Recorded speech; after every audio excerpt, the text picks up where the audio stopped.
Okay, good afternoon. It's 4:10, and those of you who are familiar with Berkeley, nothing starts here until 10 minutes after some hour in any event. So we are at that bewitching hour. I'm Steve Shortell, Dean of our School of Public Health here at Berkeley, and in that capacity, it's my pleasure to be able to introduce this series here this afternoon, and indeed our first speaker that will launch the series.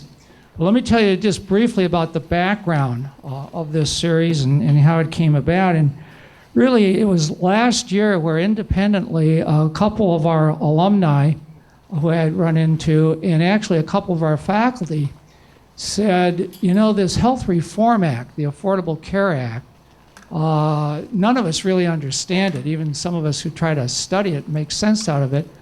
Why doesn't the school do something to help people understand what this might mean, particularly in terms of California, how we're going to roll it out and implement it here. So we took up the challenge, and the result is a 5-part series that will go on throughout the year. So if you want to spread the word with some of your colleagues. Today, we're launching it with Peter Lee, and I'll introduce Peter in a moment, talking about the exchange here in California. But we also have a number of others already lined up. In fact, on November 27th here, we're going to be looking at the implications for our Medi-Cal population in the state and also for the private insurance market in the state. And we will have with us Larry Levitt from the Kaiser Family Foundation and Bruce Bodakin, who is the current president of the Blue Shield plan here in California. And then in February, on February 28th, we're going to look at the implications of the Act for access, innovation, particularly in terms of biological drugs, the implications for biotech, medical devices, and so forth. And we'll have with us Kurt Leijinger, who's Senior Vice President for Managed Care at Genentech. And then probably, we haven't fixed the exact date yet, but in April, we are going to have, I think, a very interesting session on the Berkeley Forum for Improving California's healthcare system, particularly actions that may be taken to bend the cost curve, to begin to slow it down. We've had an initiative in the school working with about 15 leaders up and down the state, from the insurance side, from the delivery side, from Secretary Dooley's office, and others. And we'll be coming out with a set of recommendations probably in February around what we're going to be doing in California along those lines, and then feature that in the 4th session of this series. And we're going to wrap it up, hopefully, in late April or May with the last session on Get Healthy California. As you know, Governor Brown has launched this initiative. Secretary Dooley and others, a number of us, are serving as advisors to this. They will issue their report in December. But by April or May, we'll be talking about some of the issues surrounding some of their recommendations. Hopefully, we'll be able to get the Secretary here and others, and that'll be the wrap-up to the series. So that's where we're headed. A lot of issues. We're the largest, most diverse state in the country, so we have some special challenges in implementing the Act. And I can think of no one better to launch our discussion of that than Peter Lee. And Peter's going to be talking about the exchange today, give you a little bit of background on Peter. He is the executive director of the Health Benefits Exchange here in the state, and that was established, of course, by the Affordable Care Act. I think we were the first, or one of the first, to get out of the gate with the exchange.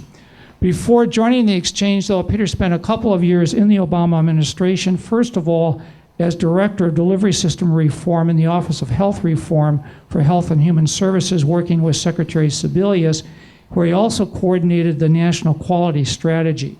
He then moved over as Deputy Director for CMS, the Center for Medicare and Medicaid Innovation, at CMS, where he helped establish that new center, which, as many of you know, are testing some of these new payment and delivery system reforms, hopefully to deliver higher quality, more affordable health care. Before he went back to D.C., Peter headed up the Pacific Business Group on Health here in the state, where I think many of us first met him in his work there. He oversaw all the negotiations with health plans, the quality measurement work, consumer engagement work, and so on. And before that, he was director of the Center for Healthcare Rights, which is a consumer advocacy organization based in Los Angeles. So he has broad-based experience on the delivery side, on the insurance side, on the policy side, local level, California, national level. So there's no one better to address us today or to head up the initiative here in California. Now, Peter does have one flaw on his record here. I do have to call it out. He received his law degree from the University of Southern California. But he redeemed himself, or pre-redeemed himself. He's an undergraduate degree from UC Berkeley. Please join me in welcoming Peter Lee.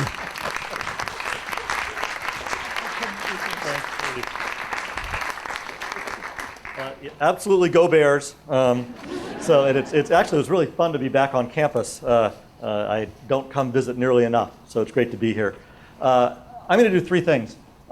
First, since I'm the kickoff of this series, give you a context of where the exchange fits from my perspective in the Affordable Care Act, because it's one piece, but it's a piece of a very big bill that is pretty complicated.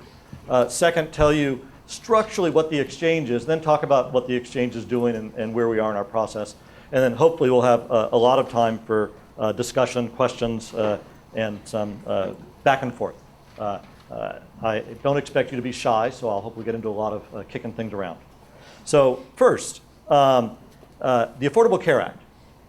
What is it? Well, I think of the Affordable Care Act as a three-act performance. Okay? The first act happened right when it passed, 2010.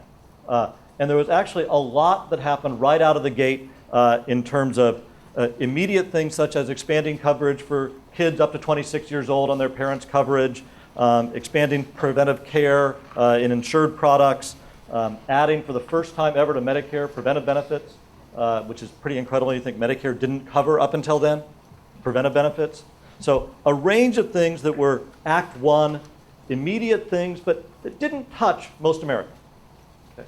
Act 2 is happening right now, which is a whole range of elements that relate to some of the things Steve alluded to about changing the delivery system. Again, these are largely invisible to even sort of thoughtful policy wonks. But happening today are things like the Center for Medicare and Medicaid Innovation, funded in the Affordable Care Act to the tune of $10 billion. But more than that, given the authority to actually pilot new ways to pay for and deliver care through Medicare and Medicaid to deliver on what's often called that three-part aim of better care, better health, and lower cost.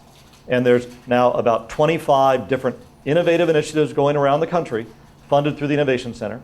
But beyond that, Medicare and Medicaid have done dramatic changes that are happening today in how healthcare is paid for.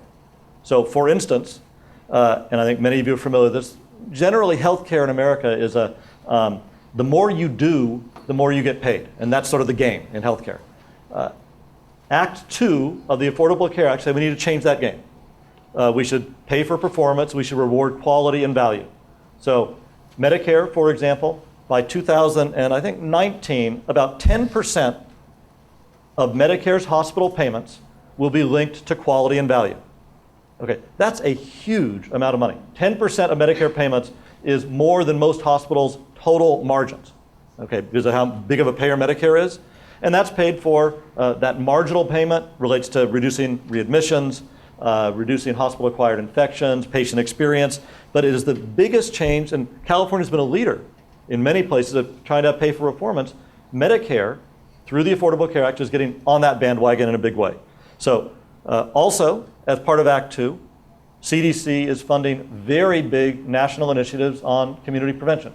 Community prevention funds are going around the nation to try to address wellness in substantive ways. So that's Act 2, delivery reform wellness. It's happening now, largely invisible. Act 3 is what the exchange is part of. Act 3 takes effect January 1, 2014, and what most people think about is the right thing. It's the biggest expansion of coverage since Medicare. But it's not just the biggest expansion of healthcare coverage since Medicare. It's also a transformation of the health insurance system in America. Okay, so, and I'm going to come to expansion second to give you the context of what I mean when I say it's the change in how health insurance is going to be provided in America because it changes the rules for all health insurers. Okay, so today, if you're a health insurer, and some of my best friends are health insurance executives, some are in this room and or have been, and so is the health insurance game today is generally you win if you avoid sick people. Okay, so the insurers, if they get a healthier bunch of people, will end up making more money. So the risk selection is what the game is about. Doing underwriting is what the game is about. As of January 1, 2014, that game is over.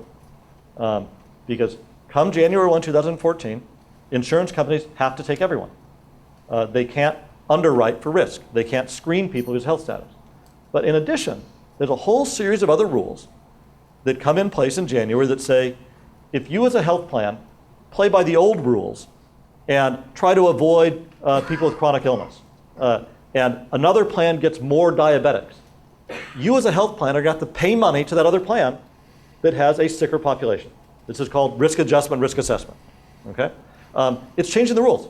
It's saying plans, just like we're doing in the delivery system, trying to pay for value, we're saying we want you to compete not on selecting better risk, but on actually how you are part of a delivery system and delivering better care.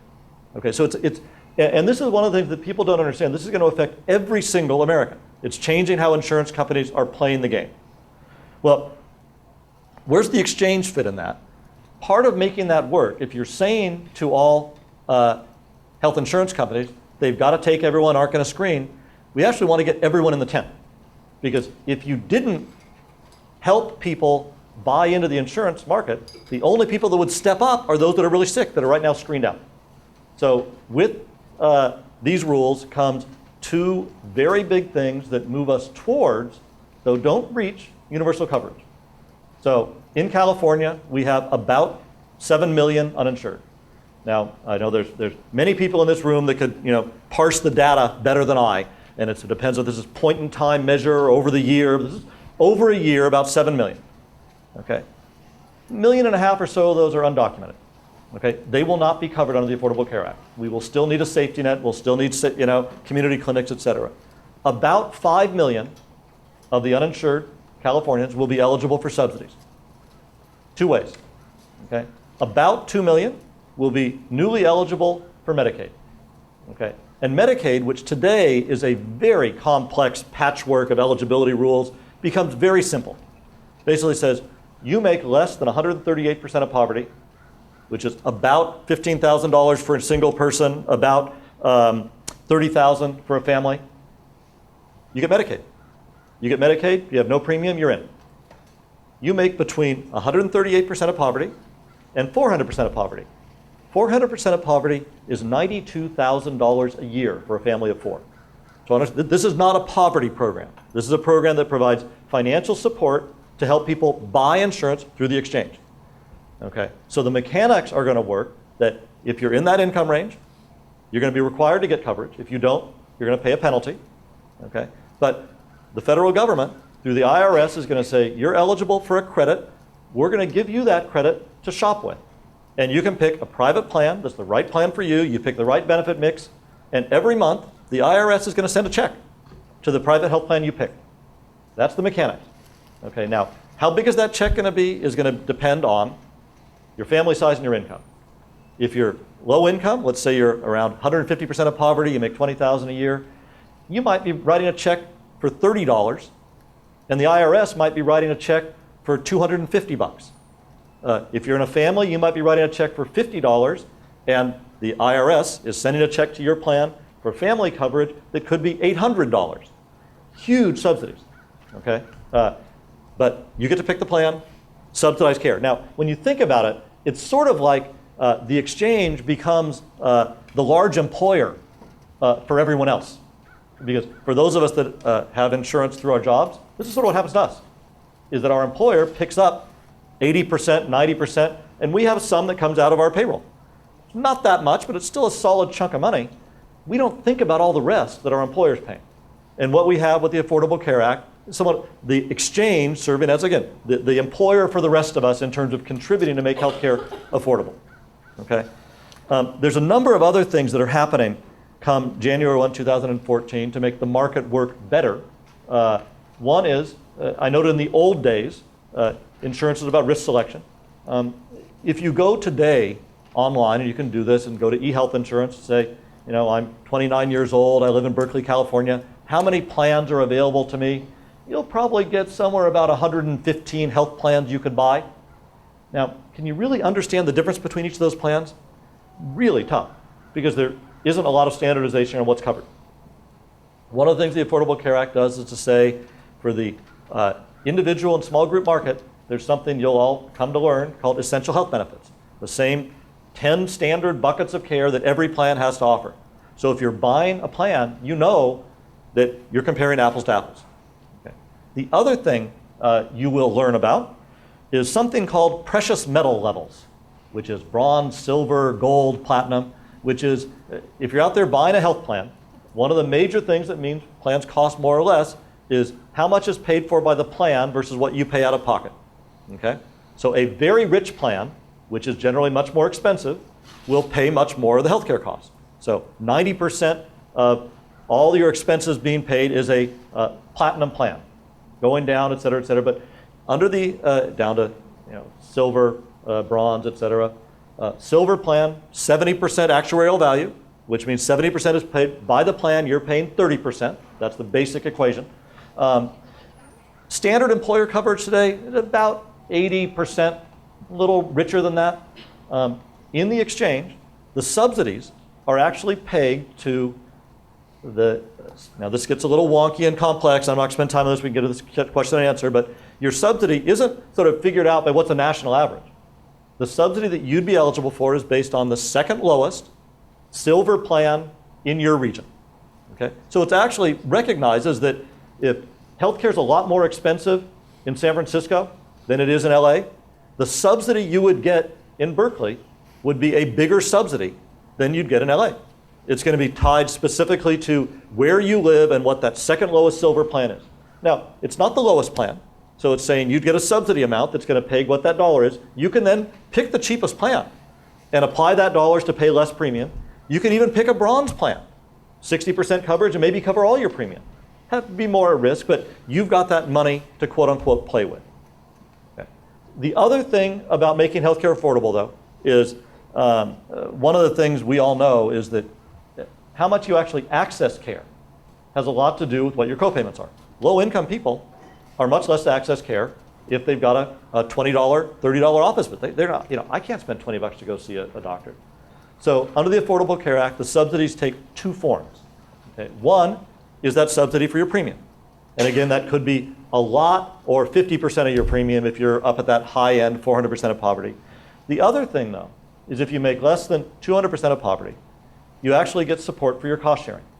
Okay, so not only does it help you buy a plan, but the plan you buy that may have as a standard, for example, for folks that know their health insurance, it's like a $20 copay when you go see your doctor, only $3. Okay, that subsidy is actually a check, yet again, being written by the IRS, not to you as a consumer, but to the health plan you've chosen. And so that health plan is going to be saying, when you come in with the exchange and say, here's my income level, you're going to see plans that are based on a cost sharing that is subsidized by the federal government if you're lower income. Okay. So that's the basic structure of what the exchange is doing, is trying to make private plans available as a vehicle for subsidies to get as many people insured as possible. At the same time, there's about 3 million Californians that are going to be eligible for subsidies that range from a huge subsidy for both in terms of premium being reduced and cost sharing to 50% of premium, which means that healthcare is still going to cost a lot for people. Healthcare is not going to disappear in terms of what the expenses are. So I'm going to come back to that and where we are in our planning. But it's going to have a huge impact in reducing the cost of health insurance and potentially a huge impact in expanding coverage. At the same time, though, expansion of Medicaid in California, the Medi-Cal program. So we're 3 million, they're about 2 million. Means that about 5 million Californians who are uninsured have the potential of being covered through the Affordable Care Act starting on January 1, 2014. So that's where the exchange fits. We're trying to get those 3 million people covered. And where we are in that process, as Steve noted, California was the first state after the passage of the Affordable Care Act nationally to say, we want to do this thing. So this was under Governor Schwarzenegger with the Democratic legislature, said, We think it's a great idea. We're going to set up an exchange. We're going to do one in California. We've been working on this for almost 2 years. I've been on board for about a year.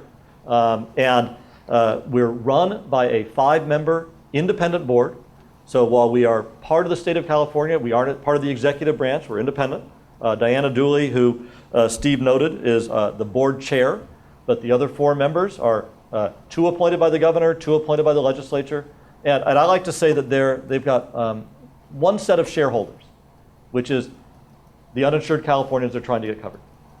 Now, I've been on lots of committees and commissions and boards, and often they're what I call the Noah's Ark boards, which is 2 of everyone. So you get 2 people representing hospitals and 2 health plans and 2 consumers. The great thing about my board, and none of them are here, so I'm not pandering to them, though they might be watching it on video, but is that they've got one constituency, which is trying to make the exchange work and not saying I want it to work for a health plan or for a hospital or for the doctors, but for those 5 million Californians that don't have insurance. Because we partner with the Department of Healthcare Services to expand coverage through Medi-Cal as well. So that's my board. The board, a year ago, set out a vision statement, which I think is important in terms of this context of what we're doing in the Affordable Care Act, which is moving towards universal coverage but not reaching it. Our board said our vision is that the exchange should be part of making sure all Californians have access to quality care. We aren't providing it to everyone. Our mission is to get health insurance to every eligible Californian.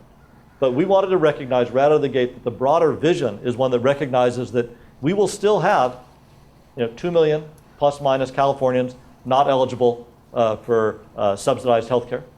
We will still have, of those eligible, not everyone stepping up the first day. We will still have uninsured. We want to make sure everyone gets care and be part of a broader system. Our mission, though, is to increase the number of insured. And in doing that, reduce the number of uninsured. Okay. So in doing that, as Steve noted, California, and I've learned this as I've been spending time back in the state. I'm a California native. We are a very, very big state. We are a very diverse state. Our 3 million individuals eligible for subsidies in the exchange, well, I'll give you an example of how big and diverse we are. There's about 500,000 Asian Pacific Islanders eligible either for Medi-Cal or subsidies in the exchange. Okay? That's slightly less than the population of the state of Vermont. Okay? And when we talk about Asian Pacific Islanders, that means some are Mandarin, some are Hmong, some are Farsi. I mean, it's very diverse. California has a very big rural population. 1 out of 50 Americans is a rural Californian. Of our 3 million eligible individuals, about half are Latino or Hispanic. Many not native English language speakers. They live across the state. And when we think about enrolling folks, we need to be thinking about how diverse the state is and what it means for doing enrollment that reaches out to them. So the exchange has been running furiously to be set up for 2013.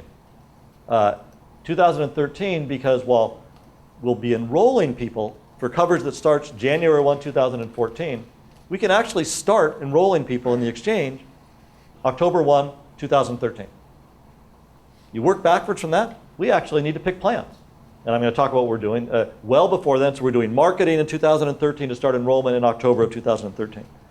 But the other part of the context, and I think you're all familiar with the state's budget woes, when California passed the law establishing the exchange, it said specifically in that law that exchange, we think this is a great idea. We love the fact there's an Affordable Care Act, and don't think the exchange will today or ever rely on the state of California for general fund funding support.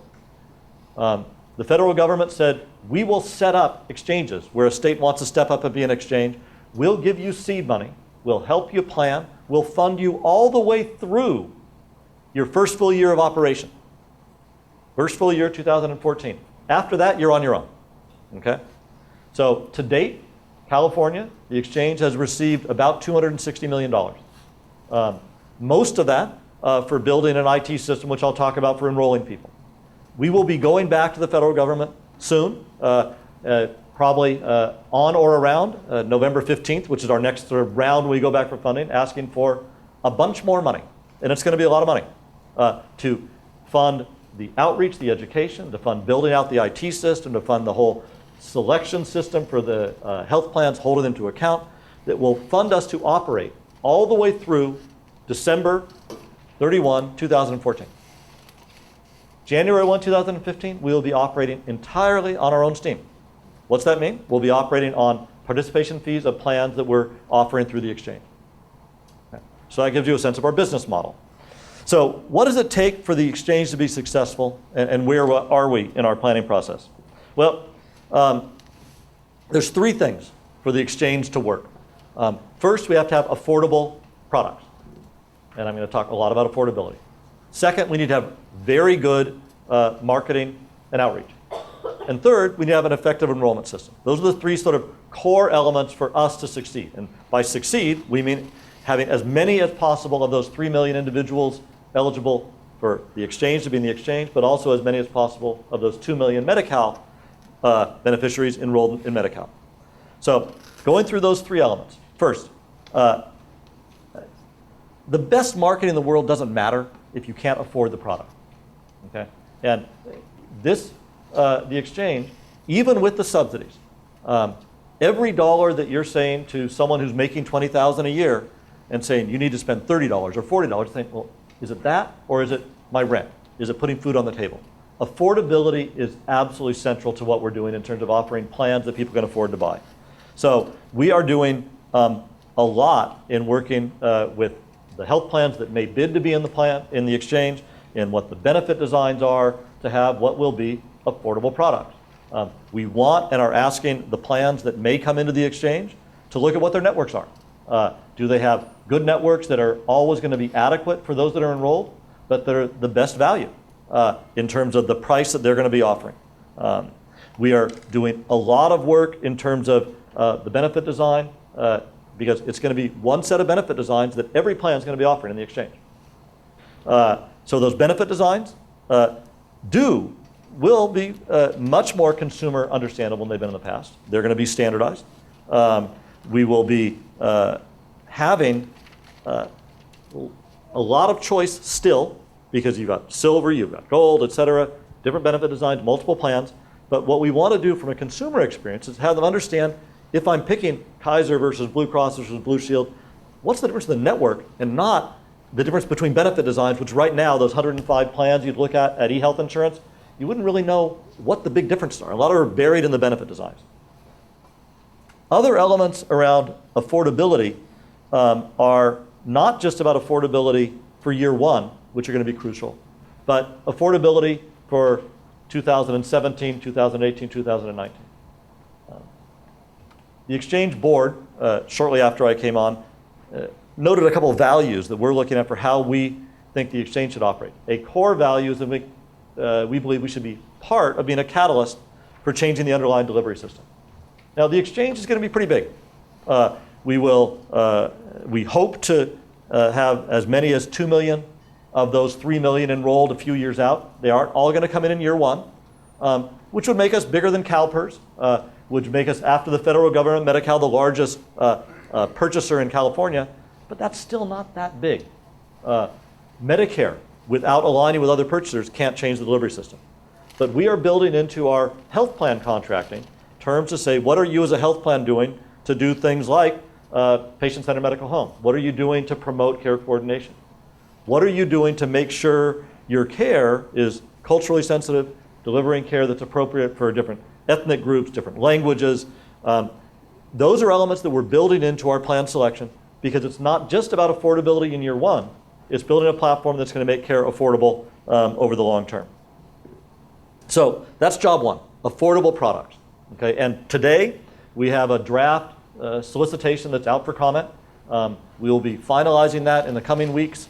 We'll be issuing it, and between now and March of next year, we'll be selecting plans.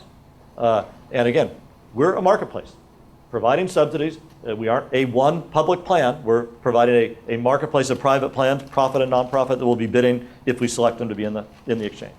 So that's foundation one, affordable products. Number two, marketing and outreach. As Steve noted, I had the privilege and pleasure of serving for a couple of years in the Obama administration. I'm pretty familiar with the Affordable Care Act. And It is one of the most misunderstood and disinformation-oriented bills that's ever been passed into law. People have no clue what it's about. One of our jobs is to communicate in 2013, this is what it is, this is what it means for you in terms of getting affordable coverage. This is what it means for potential penalties you might need to pay if you don't opt in. Here's what those options are, et cetera. So it's going to be a very big job. It needs to be marketing and outreach that speaks to the diversity of Californians. We will be doing a major media campaign in terms of TV, in terms of radio, in terms of community newspapers. We'll also be doing a very big outreach campaign through communities. We're going to be doing a community grant program, so we're actually working with faith-based organizations. We're working with community groups. We're working with community clinics. Having basically ground outreach is going to be as important as the quote-unquote air war. But it's going to be very important to actually get the word out. There's been, again, misinformation, disinformation. People have no clue about what this Affordable Care Act, what it means to them. That said, while I think there's been a lot of failures to communicate, I noted these 3 acts of health reform. One of the things in Act 1, 26-year-olds covered by their parents' policies. Today there are 3 million Americans who have coverage through their parents' policies. 3 million. Absent that, the rate of uninsurance would be probably about 2.8 million higher than it is today. So when people have a benefit and something real, we've actually been able to get word out about that. And so I'm actually very optimistic about our doing outreach and education. The other element, though, is enrollment. And as much as, we're going to be building, and a big piece of our spend is building a online enrollment system. I like to say it'll make shopping for healthcare as easy as buying a book on Amazon. It won't be quite that easy. We're talking these precious metal levels, and it's kind of confusing, but it's going to be an online selection system that you can put in your information. And this is in terms of working with the feds. It's not today, filling out an application for Medi-Cal is a kind of a chore. This new system, it'll be one enrollment system that it won't ask you, do you want to apply for Medi-Cal, do you want to apply for the exchange? Say, here's a simple one application. It will automatically say, give us your social security number, privacy protected.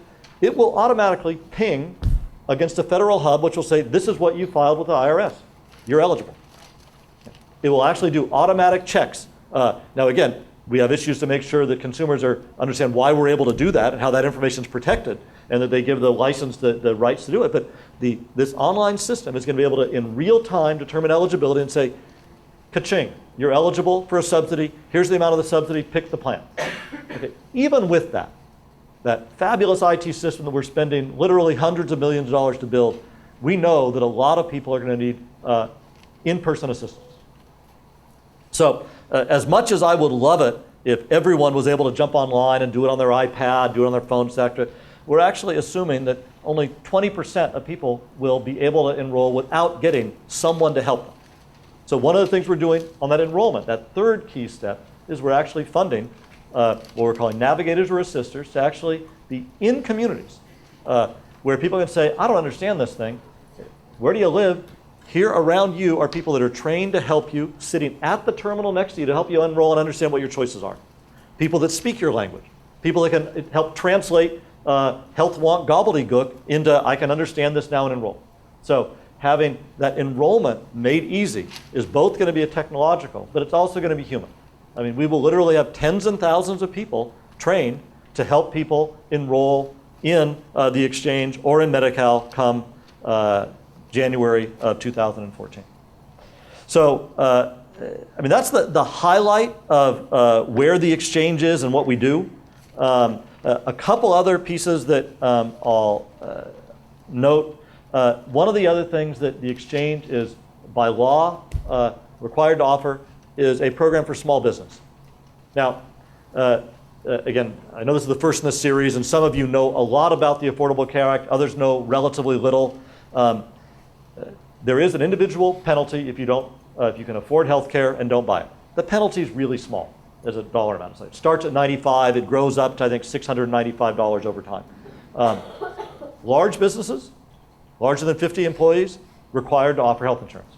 Okay? If they don't offer, they get charged a penalty, up to $2,000. Okay? Small businesses, 2 to 50, do not have a requirement to offer health insurance. Okay? And they do, however, have a tax credit that is available for small businesses with low-income individuals. Now, low income means make less than $25,000 a year. That tax credit is available today. It'll still be available in 2014. Come 2014, it'll be a little bit bigger. Not many people are using it. It's kind of confusing. It doesn't necessarily nearly pay for the cost of health care. But you can only get that tax credit if you buy your health care as a small business through the exchange. That's not quite honestly, that big of a deal. For small businesses, the smallest of businesses, less than half, offer health insurance today. They can't afford it. Many of their employees will be coming to the exchange as individuals because their employer doesn't offer health insurance. Still, we will be offering through the exchange a small employer health options program to help small businesses offer choice of plans through the exchange. I don't think that's going to make a huge dent in the uninsured. What's going to make a big difference for the uninsured is the individual market and the very large subsidies that are going to be available through the exchange in the individual market. But we will be offering this small employer health options program as well. So with that, I'd actually like to throw it open for questions, comments, discussion. And again, just to remind you where we are in this process, come November this month, next month, we'll be submitting a blueprint telling the feds why we're ready to be a state-based exchange, getting more funding, but then come 2013, we'll be out there with doing marketing. Enrollment starts October 2013, come January 1, 2014, new world for insurance, new subsidies, and hoping to have millions of Californians enrolled. So with that, let's toss it up to dialogue, discussion, and question. Okay, we're going to open it up. Let me say one thing. We have plenty of hands raised. They want us to speak into this mic, so we'll rotate this mic around. But I also want to acknowledge this series, and Peter's talk today was sponsored not only by our School of Public Health on campus, but also the Goldman School of Public Policy. We have some of the policy students here and faculty, and also the Robert Wood Johnson, our postdoc program in health policy also. And they'll be sponsoring the other sessions as well. So keep your hands raised, and we'll get the microphone around to you. Hand it down the road. Really enjoyed your talk, very informative. So let's say that...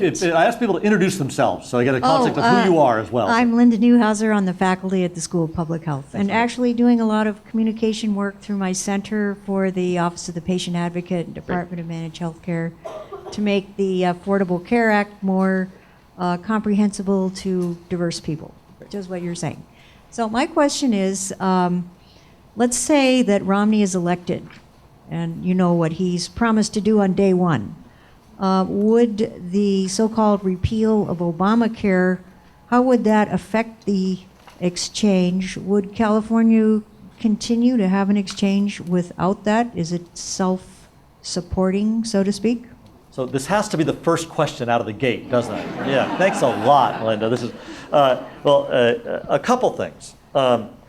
First, elections matter. And it does make a very big difference for the exchange, for the implementation of the Affordable Care Act. Second, for those that have been parsing the governor's words, there's a lot of unclarity about what would happen subsequent to a Romney presidency. What he has said actually at a number of times since saying he'd repeal it is, well, he wouldn't repeal everything.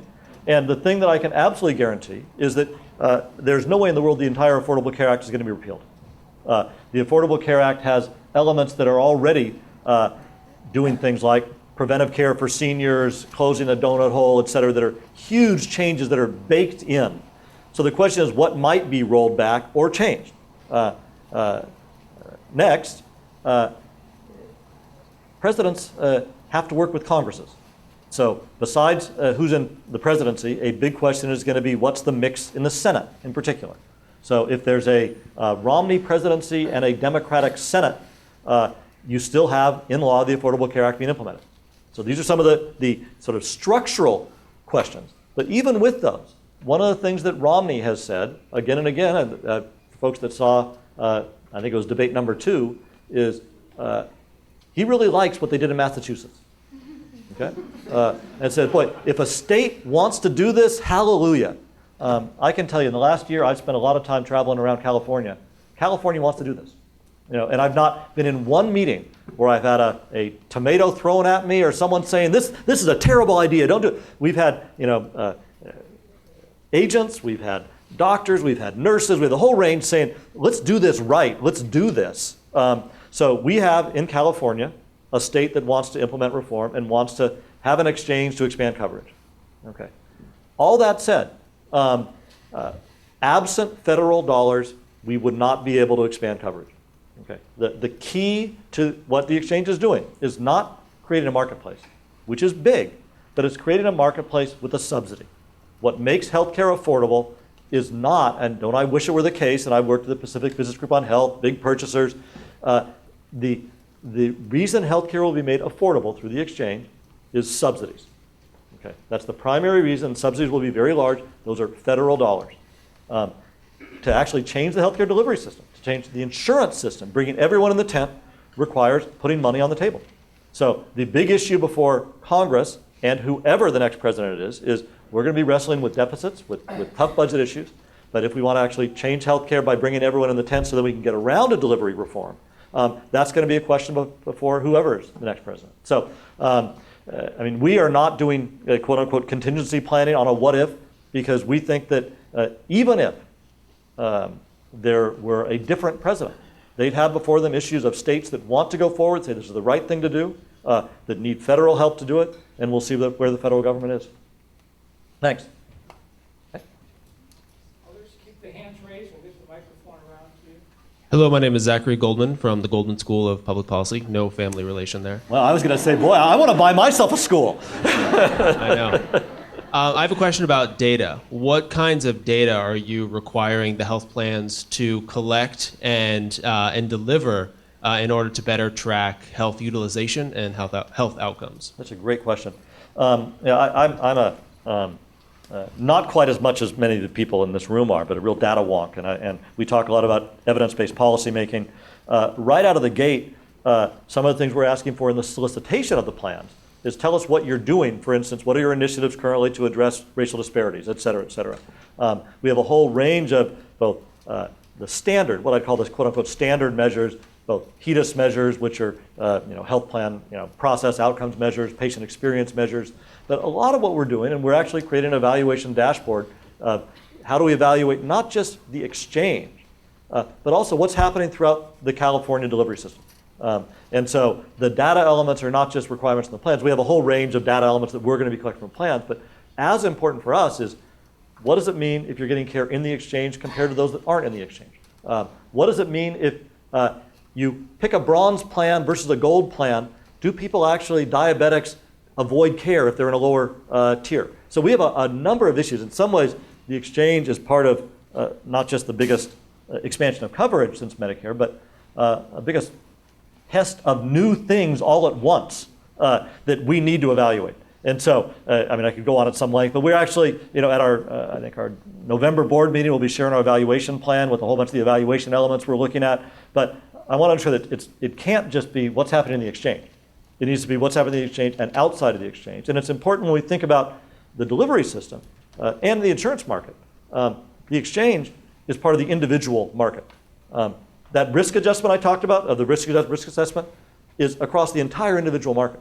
We want to get people in whether they're subsidized or not. We want to get everyone getting the most cost-effective care because in the end, we're all going to pay that premium as that new risk assessment, which is going back and forth in the system. So that's an answer that we're going to be looking at this in a whole range of ways. It's a great question, though. Thanks.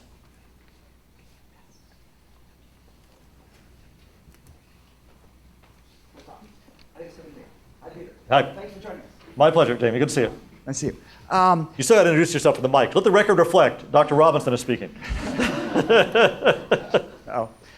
So you talk about the 3 million who were potentially eligible for insurance through the exchange. Talk to us about the people, I think it's about 1 million that are currently insured through the individual market, some of whom would be eligible for subsidies based on their income. I love that. And then also people who work in small firms but who have incomes such that they might be eligible as well. How will they play into this? Yeah. Well, I'll use this as an opportunity to riff for a moment on a risk mix. I noted affordability is one of the key issues for the exchange. One of the concerns that health plans have, and this is when they say, boy, without a guaranteed issue, you can't make us take everyone, because if you said take everyone but don't require people to be in, then only the sick people are going to come in. And if what happens is we do a lousy job of enrolling people, what's going to happen is sick people will come in, rates are going to go up, healthy people want to stay away and would rather pay a penalty, et cetera. So a couple of things where this goes to this story. There's currently about 2 million people in the individual market. Okay? That's who in California insured in the individual market, which have gone through health underwriting. Because the current game in the individual market is you're actually said, you're sick, we don't want you, we don't have to take you. That's the rules today. Of those, about 600,000 will be eligible for a subsidy. The only place they can get a subsidy is with the exchange. This is what I call our sweet spot. So these are people that are right now, today, writing a check for health insurance that have been pre-screened for health status, and now are going to get a subsidy to buy health insurance through us. So we've been in extensive discussions with the health plans with which they're enrolled. There's actual state law that says plans need to play with us to give them information to help those folks understand that they now are eligible for subsidies. But those are individuals which one would think would say, I'm required to have insurance or pay a penalty. I'm already buying insurance, and now I can get a subsidy. Hot damn. So that's one population that, Jamie, you're right, I find them a very attractive pool. There are also, and this is a really important issue of people that work for businesses that don't offer coverage, small businesses in particular. I mean, the vast majority of people in large businesses offer health insurance. So the issue of saying we're going to mandate that they offer coverage is sort of a little bit of a shell game, because the vast majority do. It's like 95% or something like that. Small business, not the case. A lot of small businesses do not offer health insurance coverage. And they are prime, quote unquote, targets for the exchange, eligible for subsidy in the exchange. In addition, though, if you are working for an employer who offers really expensive coverage for you that would cost you more than 9% of your income, then that's maybe employer coverage, but it's not affordable employer coverage. You'd be eligible for a subsidy exchange. So we'll be reaching out the whole range. One of the big issues that we'll be tracking, coming back to that data question, though, is we don't want employers to step away from the game. Okay, so we'll be looking at when people come into the exchange, where do you work? Do you work for a large employer that you're only part-time? Do you work for and so we'll be having to track all those issues, because to keep writ large as many Californians insured as possible, if employers stepped away and said, oh, that exchange is so great, you go to that exchange. The exchange is going to become a huge expense for the federal government. Yeah. And it doesn't keep one of the main flows of keeping insured in, which is employers. Understand? Thank you, Jane. Dr. Robinson, excuse me. Hi, my name's Sean McClellan. I'm a student here in the Health Services and Policy Analysis program. This is a kind of tangential question. We're talking about millions of individuals who are now going to be uninsured that were previously now going to be insured that were previously uninsured. Are you at all thinking about workforce kind of issues and access issues along those lines? Now, Sean, this is a monumentally non-tangential question. It's a really, really important question and core to what we're looking at. We are looking at, with a couple sort of reminders, the fact that people are not insured today doesn't mean they're not getting care. It often means they're getting care, but from a too expensive location or too late, et cetera. This is going to be a very big issue, more so in many ways for the Medi-Cal program than for the exchange. So the exchange, when we contract with plans have to show us that they have what's called network adequacy. They have enough doctors, nurses, delivery systems. We recognize that part of what we need to do, and some of the things that Steve alluded to and that folks around this collective table have been working on, patient-centered medical homes, accountable care organizations, is delivery isn't just about a doctor-patient thing. It's about healthcare being a team sport. How are we doing better at coordinating care? How are we doing better at preventive intervention, nutritionists, et cetera? So some of the things we're doing at the exchange is saying, what are you as a health plan doing to contract with plans with coordinated care, with care that does effective delivery through patient-centered medical homes, et cetera, to address some of the issues around capacity.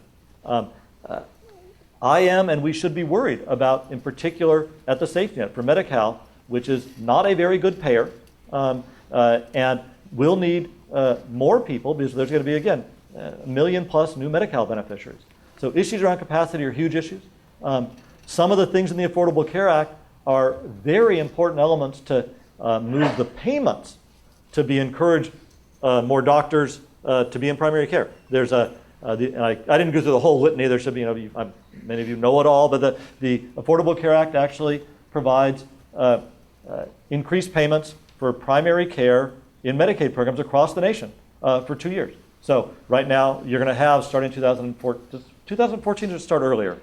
I don't remember, but at least 2014 is that it's going to be primary care provided to Medicaid patients, including Medicare. It's going to be paid at Medicare rates. That's a huge bump for many states, in particular in California. And there's other things that are actually paying more for primary care. Now, there's been huge incentives to go into specialty care. A lot of the things that are happening in the Affordable Care Act are trying to shift the incentives to reward primary care.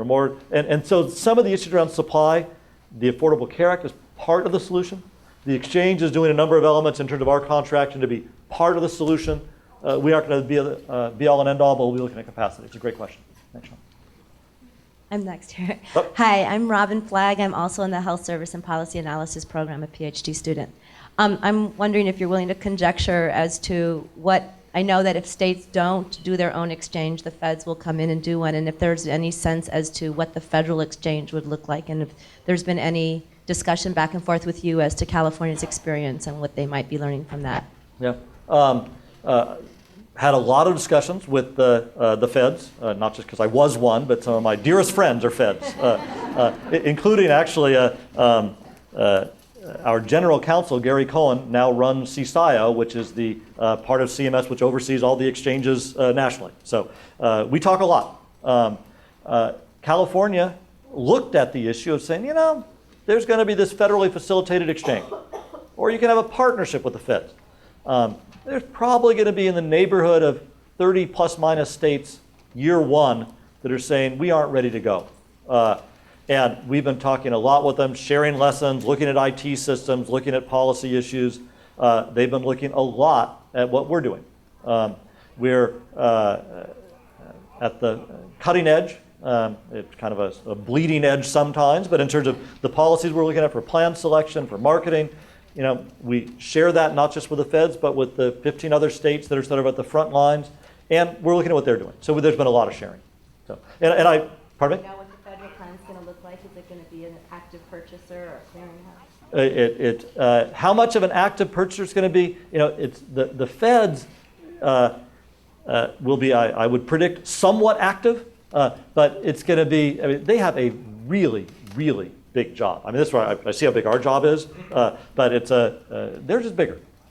So they will be doing as much as they can is to keep it simple and keep it relatively standardized, which is one of the reasons California, I think, made the right call to say, as good as they might do it, even if we don't reach to the perfection we'd want, and we're 80% of the way there, we're better off being 80% of the way to our perfection than playing with the nationwide average of a federally facilitated exchange. And I say that with great affection and respect for what they're doing. Please. Hi, my name is Samantha Strimling, and I'm an undergrad here. I was just wondering if you could explain more about why the IT is not going to reach 80% of those who need to be enrolled, and how that program is going to work, and where the funding is going to come from, and if it's going to be similar to the VITA program for giving the earned income tax credit. So why do I think that our fabulous IT enrollment system will still mean that 80% of the people need a human being to help them? We've talked a little bit about these things of precious metal levels, of benefit designs, et cetera, and remember, of the 3 million people that are coming into the exchange, a lot of them have had insurance before. They're people that had jobs, now don't have jobs, et cetera. At the same time, it's incredibly diverse.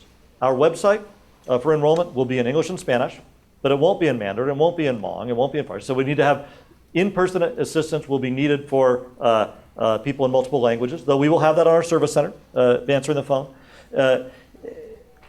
It's still going to be pretty complex. And that's the end. And maybe we're being conservative in our estimates, and more will find it easy and run right on through. We, however, from both what we've seen in Massachusetts and other locations, even if you make it easy, it's complicated stuff and people need help. My prediction, though, is this is going to shift rapidly over time.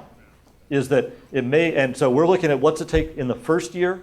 We'd rather over-invest in help to get as many people enrolled as possible, and then let them renew electronically. They don't need to talk to people in person then. And we think that over time it's going to shift a lot. But it's either overabundance of caution, but it is going to still be complex. The other part of the complexity I want to reinforce, and this is the, I make it sound incredibly easy. Federal government sends a check automatically to your plan. Understand what that means for you as a person that makes $20,000 a year. Okay, you can pick your plan. IRS is going to send every month to Kaiser, Blue Cross. $420. You're writing a check for $38. Okay, then halfway through the year, you get a raise. You get a big raise. You now make $23,000 a year. Okay. The moment that happens, the subsidy you should be getting changes. Okay, if you don't report it, at the end of the year, you're going to owe money to the IRS. Okay, part of our wanting people to talk about this is to understand what this means. It's not that easy. And so the issue is we're going to encourage people to talk to those navigators and assisters because we don't want 1 year in people to say, holy shit, I got to pay money back? What's that about? Well, that's an acronym for a statistically, sense. Okay. So that's why we do think that the system will be pretty easy, but it's still complex stuff. Peter, that's the Senior Health Insurance Trust. Thank you, the Senior Health Insurance Trust. Thank you, Steve. There you go. Where's the funding? Wait, pardon me? Like, where's the funding for the in-person helpers? And The funding for the in-person help, that's a great question, first, the funding for the IT system. The feds are funding us to build the IT system, which is going to help enrollment. There's no wrong door, one-stop enrollment. There will be electronic, mail, phone, et cetera. The in-person assistance will be funded one of two ways. The feds have recently said that they will actually provide help for in-person assistance. So that part of our going back to the feds for a establishment grant to get going is to say, we think we need to help 800,000 people in year one at $58 per, you do the math. Or some of that we may actually fund out of the money we collect in fees from our health plans. So it's going to be one of those two sources. Those are our only two sources of funds. Hi, I'm I'm also a PhD student in the Health Service and Policy Analysis program in the School of Public Health. So my question is, I'm sorry if you already mentioned this, but my question is that you mentioned that there will be private plans bidding for entering exchange. So just wondering how the bidding process is like. Do the plans bid for like lower premium or like better benefits? Like how do you choose which plans to join exchange? Yeah, Thank you. That's a really good question. I skimmed over that, so I didn't address already. But so in the world of exchanges, and this earlier question sort of alluded to this, there's sort of two schools. There's active purchasers, which says we're going to actually pick plans based on value, and that's what we are, and I'll talk to you about that. And there's what's called the any willing health plan, which is if you're a breathing health plan and you pass some minimum, you can come in and play. And that's Utah, is sort of what we call the any willing health plan. The exchange, our board has said we want to be an active purchaser. What we're going to look at is absolutely premium, is what it's going to cost. We're going to look at the network. We're going to look at what the plans are doing in terms of delivery system. We're going to look at who they're contracting with in terms of providers that have a history serving low-income individuals, essential community providers, those sorts of factors. We will absolutely not be comparing them based on benefit design. That's not what competition's about in the future. Same benefit design, absolutely the same. And that's one of the things we're trying to move away from, which is compete based on changing benefit designs a little bit, which is often about trying to get a different risk mix in. So that's not where it's going to be competing. It's going to be, again, instead, price, networks, delivery reform. And initially, we'll be looking at some of those data points on HEDIS caps historically. But part of the question we'll have is how much do we look at what they've historically done compared to what our population is, as opposed to using those sorts of data points for winnowing plans in the future. So that's likely to be somewhat active out of the gate and far more active with data points in winnowing in the future. Okay. Thank you. Hi, Mark Horton with the School of Public Health. Any impact at all on the Medicare program? Specifically, would a Medicare enrollee be able to disenroll and purchase insurance through the exchange, or contra, a person who's currently purchasing insurance through the exchange and becomes Medicare eligible, would they be required to get into the Medicare program? Yeah.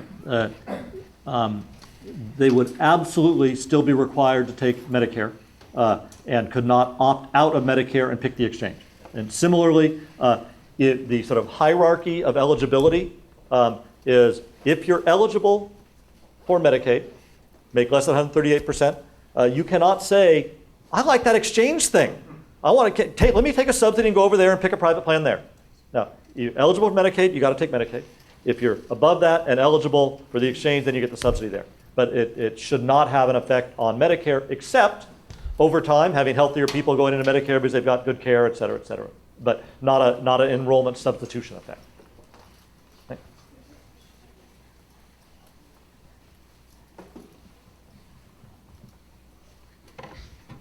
Lance Lang from the California Quality Collaborative. So one of the goals of the Affordable Care Act is to move from fee-for-service to other forms of compensation that are value-based. California has quite a bit of experience with capitated care and organized groups that deliver that care.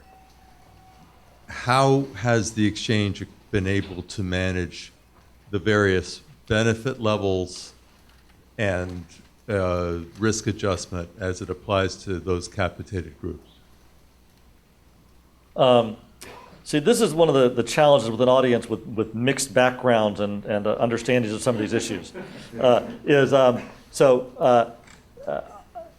One of the big challenges we have is, so I know that there are these new precious metal levels, 60, 70, 80, 90%. Okay, so a 60% actuarial value is what we would all call today a really thin plan. We'd often call it a high deductible plan. Okay. In the individual market today, we know that there's 2 million people are insured in the individual market. A majority of them have benefits which are thinner than 60% actuarial value. Okay? So they have chosen to buy cheap products to insure them only if something really bad happens. Okay? There is today not HMO products that are available with those benefit designs, because those benefit designs are big on co-insurance, et cetera, et cetera. So there's going to be real challenges for HMOs in general, but for delegated groups in having products that are either at the bronze level or even potentially at the silver level, which is where there's going to be a lot of enrollment because that's where the subsidies are paid. So it's an issue. We've been having a lot of meetings with the medical groups, with the health plans that contract with them to make sure there are designs, but this is going to be a challenge. The organized medical groups in California have grown and been very effective, anchored in Medicare, rich coverage. A lot of them have been anchored in the Medicare program, which again, actuarial value is actually really rich, and rich commercial relative to large employers and employer benefits, which are, to use this actuarial value term, like 80, 90%. So this is going to be a big challenge. The other issues around risk adjustment is we've been having interesting discussions with both health plans and medical groups.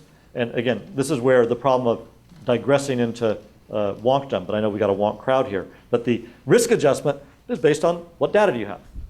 Okay, it's a data question. You understand, well, you got a sicker group, you're going to get money.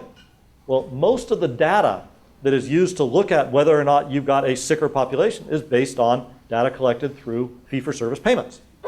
So if you are a capitated group which doesn't submit claims, then capitated groups will look like they've got a healthier population because they don't submit claims.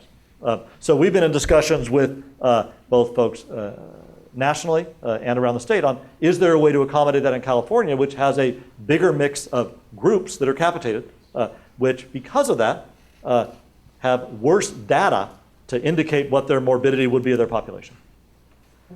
Thanks. Next up. Jennifer Eames Huff with Pacific Business Group on Health and class of 2004.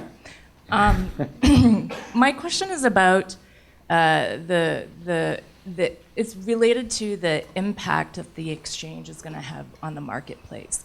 It obviously is a big game changer in terms of what's happening in California, and will bring a lot more insured to the healthcare delivery system. Can you speak to what other changes the impact, or what other ways the delivery system is changing because of the exchange coming on the scene? I mean, a lot of that is mostly a gleam in our eye. I mean, this is where what we're trying to do is lay the foundation for being part of reinforcing things that are happening now through Medicare action, through the action of private purchase, through the action of Medicaid. We have to get to, and you folks have heard it probably ad nauseum, bending the cost curve for the entire delivery system. The exchange, in some ways, is right sort of at the fulcrum of being public and private, because we are actually taking public money to be used with private plans. In that, we have a whole range of our contracting process to say, how do we align what we do and what we require our plans to do that will ripple through to the delivery system to promote care coordination, promote accountability, change payments to be more value-based and not just widget-based, et cetera. So these are all foundational to our initial solicitation for health plans, but they're going to be building block issues. They're going to be issues that are going to be far more robust in 2016, 2017. 2014, affordability is job one. And so getting plans in that have those elements in place that we can then hold to account to work with Medicare, work with Medicaid in California, private purchases is where we're going to be going with that. Thank you. Will Dow, I'm a health economics professor here in the School of Public Health. One of the state policy issues that hasn't been discussed here today is the so-called basic health plan. So an alternative way of enrolling folks between 138 and 200% of the poverty line that would have big implications for the exchange in terms of the population of the exchange. Some people have worried about the risk mix. Could you speak a little bit to your perspective on how a basic health plan would affect the exchange? Yeah. So for folks that aren't familiar with it, the Affordable Care Act gives states the option of potentially implementing something called actually the Basic Health Program. So it's a BHP, but program, not plan, which would say take out of the exchange those people 138 to 200% of poverty, and in some ways have a Medi-Cal plus that they'd be in. So it would be a publicly purchased program with potentially different benefits and potentially lower or no cost sharing for that population. The exchange has done a lot of sort of analytics on this. It would be somewhere about 35, 40% of our potential enrollment are potentially basic health program eligible. The big question for us, I mean, there's two questions. I mean, one, having fewer enrollees in the exchange lowers our leverage. We're spreading our costs over fewer people. That's one piece. But the big issue is, what's it mean for affordability for those approximately 800,000 people? And we've done a lot of looking at this, and a lot of this is we haven't been able to sort of describe until now when we have the benefit design, is that to understand the affordability for those individuals is twofold. Again, it's both the subsidies so they can buy the premium and then the cost sharing support. And we now are modeling what those cost sharing benefits are, and for the exchange, you can see what it might be to be in the exchange versus not. We don't know what we're comparing it to because we still have a whole bunch of federal rules that are not determined on what that basic health program might look like. So it's an issue that we look at in our planning. It would have big impacts on who's in the exchange, how much of an impact it would have for enrollment in either a basic health plan or in the exchange is unclear. Okay. Thanks. Hi, my name is Van Nguyen from the Goldman School of Public Policy. You mentioned that people are going to be receiving subsidies from the federal government to purchase healthcare within the exchange. If healthcare costs continue to increase like they have been, are the subsidies that people receive going to increase along with the increase in healthcare? Or so say for example or is it a voucher-like system where it decreases every year? So, right. Say a plan decides. No comment. Excuse me. I didn't say that. Say a plan decides to increase their rates, by 25%, and how is a consumer supposed to make up that cost? Yeah. Well, a couple things. I mean, first, the subsidies will always be pegged by the premium. So that formula I noted, your subsidy will be keyed to that second lowest silver plan. So if rates are going up and that second lowest plan's going up, your subsidy's going up. And so it's not a fixed dollar amount. It would be going up with rising costs. But part of what the Affordable Care Act is trying to do with exchange and with this reform is actually get our arms around lowering costs writ large. And that's part of getting, we have an incredible ability to play the shell game of pushing costs on from one to the other. And part of what the Affordable Care Act is doing is trying to get everyone in the tent. So then we can say, what are we doing so it's not just moving costs from one to another. But for individuals, though, the subsidies will go up with rising healthcare costs. Okay. Oh, we have a gentleman up here at the door.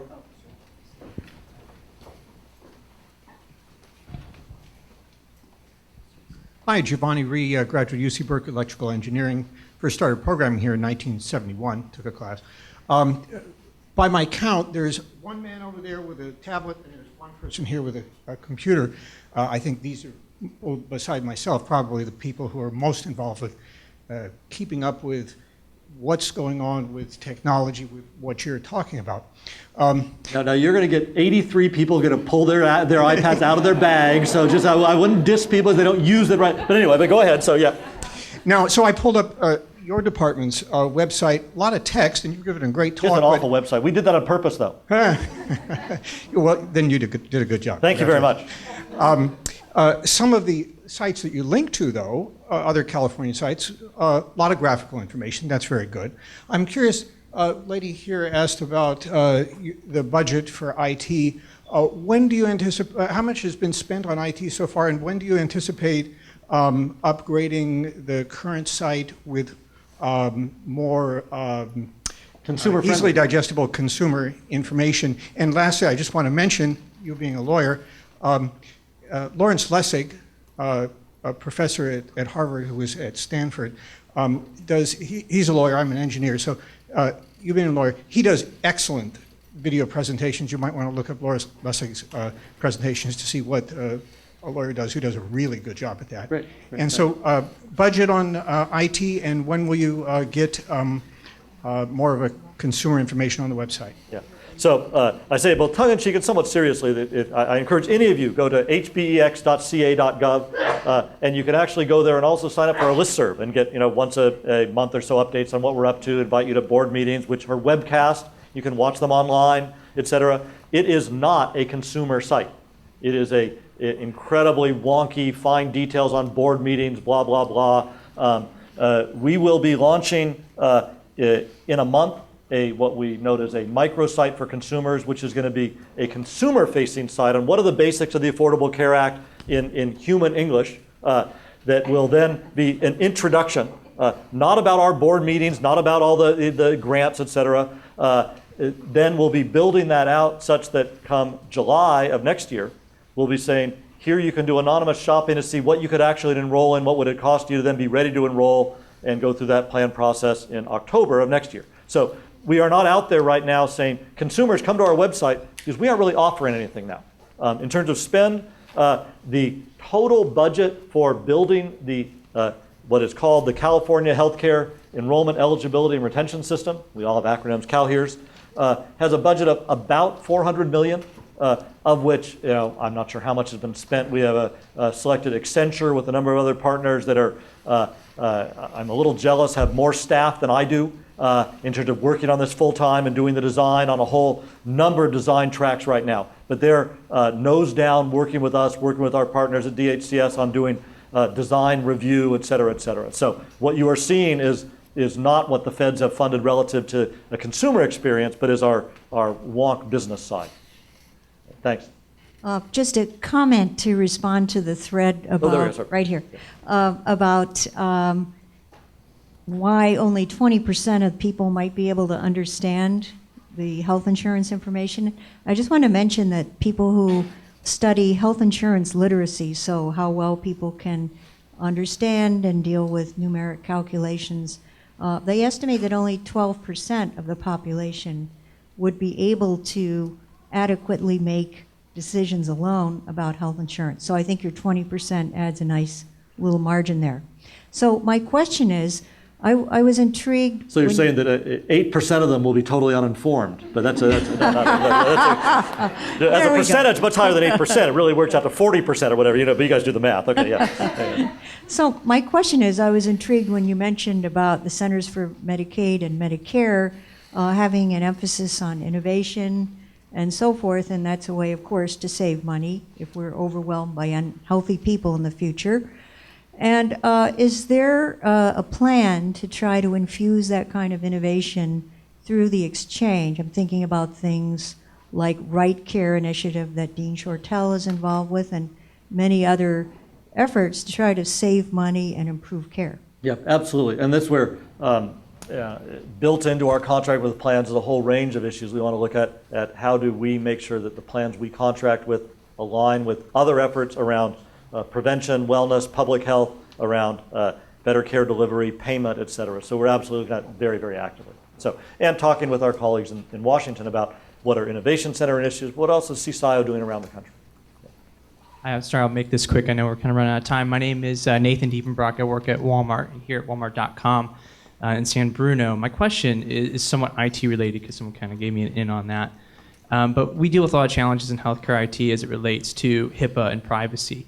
And as you're sitting here talking about really giving the customer choice and kind of making them more of a consumer of healthcare products, one of the things that we kind of see out in the marketplace right now is people sort of getting sunk into a particular health plan because of the benefits of that healthcare technology that a plan may give them.